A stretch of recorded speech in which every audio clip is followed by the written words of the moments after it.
এমন কাউকে ভালোবেসো না যার কাছে প্রয়োজন ছাড়া তোমার আর কোনো মূল্যই নেই।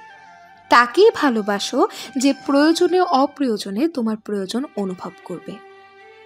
একদম নিখুঁত মানুষ খুঁজতে যেও না। বিধাতা মানুষের ভেতর কিছু কিছু খুঁত মিশিয়েই দিয়েছে। বেশি নিখুঁত মানুষ খুঁজতে গেলে তুমি ভালোবাসা কোনো মানুষই পাবে না। সুখী হতে চাও?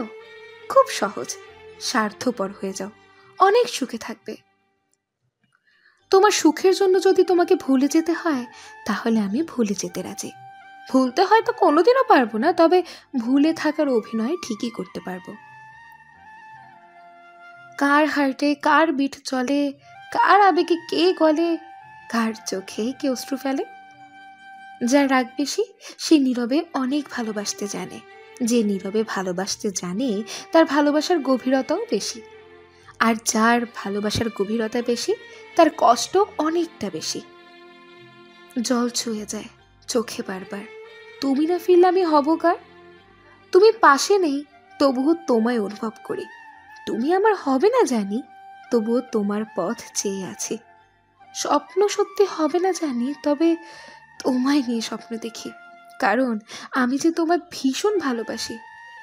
অপেক্ষাটা সেই করে যে কাউকে মন থেকে ভালোবাসে।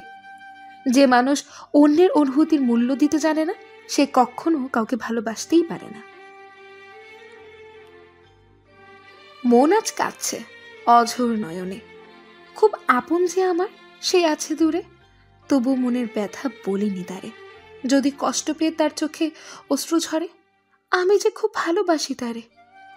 ভালোবাসা থাকা সত্ত্বেও কিছু কিছু সম্পর্ক ভুল বোঝাবুঝির কারণে নষ্ট হয়ে যায়। আজকে তুমি রাগ করছো, দুঃখ পাবো তাতে।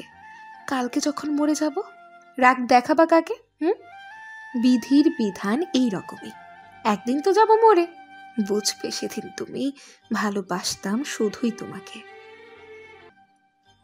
আবেগ হলো মোমবাতি, যা কিছুক্ষণ পরই নিভে যায়। আর বিবেক হলো সূর্য, যা কখনো নেভে না। প্রেম শব্দটি ছোট হলেও এটি একটি মানুষকে নিঃশেষ করার ক্ষমতা রাখে। ম্যাচিউরিটি বয়সের সাথে আসে না, আসে জীবনের কঠিন বাস্তব অভিজ্ঞতা থেকে। মধ্যবিত্ত ঘরের ছেলের পকেট ভর্তি টাকা থাকে না, তবে মাথা ভর্তি টেনশন থাকে। চিৎকার করে কখনো নিজেকে নির্দোষ প্রমাণ করা যায় না, মাঝে মাঝে চুপ থাকতে হয়। কেউ ভুলে যায় না, প্রয়োজন শেষ, তাই আর যোগাযোগ রাখে না। অতিরিক্ত কোনো কিছুই ভালো নয়, অতি শব্দটাই খারাপ। যে ধোকা দেয় সে চালাক হতে পারে, তবে যে ধোকা খায় সে বোকা নয়, সে বিশ্বাসী। যদি চলেই যাবে, বিধ্বস্ত কাউকে স্বপ্ন দেখানোর কি প্রয়োজন ছিল? যখন নিজের অজান্তে কাউকে কষ্ট দিয়ে ফেলি, তখন নিজেকে বড় অপরাধী মনে হয়। আর কেউ যখন আমাকে কষ্ট দেয়, তখন মনে হয় এটাই আমার পাওনা ছিল। মাঝে মাঝে সম্পর্ক এমন হয়ে যায় যাতে দূরে গেলেও কষ্ট হয়, আর পাশে থাকলেও কষ্ট হয়। যে রাগ অভিমান বোঝে না, সে ভালোবাসাও বোঝে না। কোনো বিষয়ে আঘাত পেলে এখন আর কষ্ট পাই না, কারণ কষ্ট পাওয়াটা এখন আমার অভ্যেস হয়ে গেছে। বুঝতে পারছি না ঠকাই কে, মানুষ না ভাগ্য। হয়তো ভুল করে তোকে চেয়েছিলাম, আমি জানতাম না তুই অনেকটা দামি। যাদের রাগ বেশি তারা রাগের মাথায় অনেক কিছুই বলে দেয়, কিন্তু রাগ কমে গেলে তারাই আবার সবচেয়ে বেশি কষ্ট পায়। ভুল করে হলেও যাকে একবার ভালোবেসে ফেলা হয়, শত চেষ্টা করেও তাকে মন থেকে কখনো ঘৃণা করা যায় না। এক বিন্দু জল যদি চোখ দিয়ে পড়ে, সেই জলের ফোঁটা শুধু তোমার কথা বলে। মনের কথা বুঝো না তুমি, মুখে বলি তাই। শত আঘাতের পরেও তোমায় ভালোবেসে যাই।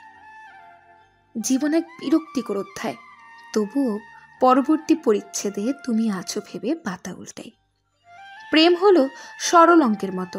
সরল অঙ্কে যেমন যোগ বিয়োগ গুণভাগ ও বন্ধনী থাকে, তেমনি প্রেমেও হাসি ঠাট্টা মান অভিমান বিরহ বিচ্ছেদ অনাবিল সুখ আর না পাওয়া সীমাহীন বেদনা থাকে।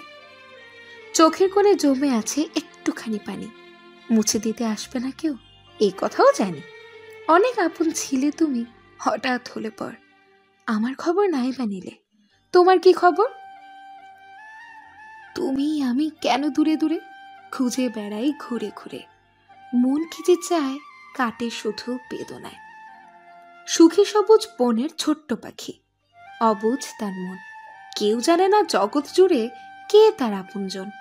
আপন মনে ঘুরে বেড়ায় নীল আকাশের বুকে, তাই তো নিজে দুঃখী হয়েও সুখী সবার চোখে। কলিজায় জায়গা দেয়া মানুষগুলোই একদম কলিজায় আঘাত করে চলে যায়, এটাই বুঝি বাস্তবতা। কখনো যদি দেখা হয়ে যায় দুজনের পথ চলার পথে, সেদিনও দেখবে তুমি আমি আছি বসে তোমারই পথ চেয়ে। তোর মন খারাপের রাতে যখন একলা আকাশ দেখিস, খুব কাছেই আছি আমি, ইচ্ছে হলেই ডাকিস। বৃষ্টি ভেজা আমার আকাশ, মনটা তাই উদাস উদাস, মেঘের সাথে মিষ্টি কথন, দুই নয়নে অঝোর শ্রাবণ। আমি আছি যেমন তেমন, বলো তুমি আছো কেমন? তুমি এমন এক মিথ্যে স্বপ্নের সাগর, যে সাগরে প্রতি রাতে ডুব দিয়ে নিজেকে হারিয়ে ফেলি।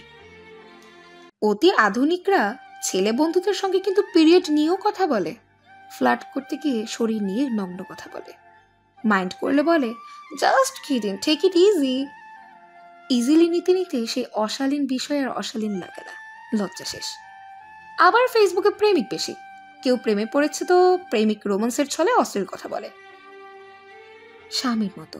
এরপর ব্রেকআপ হয়, আবার কারো প্রেমে পড়ে, আবারও চুম্মা চাটি, আরো কত কি করে, আবার ব্রেকআপ। লজ্জা শরমের মাথা খেয়ে মেয়েটা একসময় নির্লজ্জই হয়ে যায়। প্রেম নারীর লজ্জাশীলতাকে গ্রাস করে, পুরুষের সব বিলীন হয়ে যায়। নারীর কাছে পুরুষের উপস্থিতি ইয়াবার মতো, প্রথমে একটা খেলে পিনিক আসে, পরে 20-25টা খেলেও কাজ হয় না, ব্যাস একসময় পুরুষের প্রতি ফিলিংসই কাজ করে না। প্রেমিকের ভালোবাসা তার কাছে পানসে লাগে, একটার পর একটা পুরুষ বদল করে কিন্তু স্থিরই হতে পারে না। জানাশোনা শেষ হলেই আর ভালো লাগে না, বোরিং লাগে, কারণ ডিফারেন্ট টেস্ট নিতে নিতে ভালোবাসার অনুভূতিই শেষ হয়ে যায়। মুরব্বীরা বলতেন বিয়ের পরে মেয়ের লজ্জা কমে, বাচ্চা হবার পরে আরো কমে যায়। তখন বুঝতাম না, ভাবতাম লজ্জা ফোড়ার মতো কিছু, বিয়ের পরেই গলে যায়, টাং ইমোশন। এখন বুঝি আগে মেয়েদের কাছে স্বামীই ছিল পুরুষ, তাই বিয়ের পরের কথাই এসেছে। এখন বিয়ে লাগে না ভাই পুরুষের কাছে আসতে, ফেসবুক হলেই চলে। ফেসবুক সেই স্বামীর ভূমিকাই পালন করে। লেখাটি না বুঝলে আরেকবার পড়ুন, তারপরেই মন্তব্য করুন। আর যাদের এই লেখা পড়ে গায়ে লাগবে, লেখাটা বিশেষভাবে কিন্তু তাদের জন্যই। আল্লাহ রাব্বুল আলামিন যেন আমাদেরকে তার প্রেমের আসক্তি হবার তৌফিক দান করেন, দিনের সঠিক বুঝ দান করেন। কষ্ট তো তখন হয় যখন কেউ অনেকটা কাছে এসে আবার দূরে চলে যায়।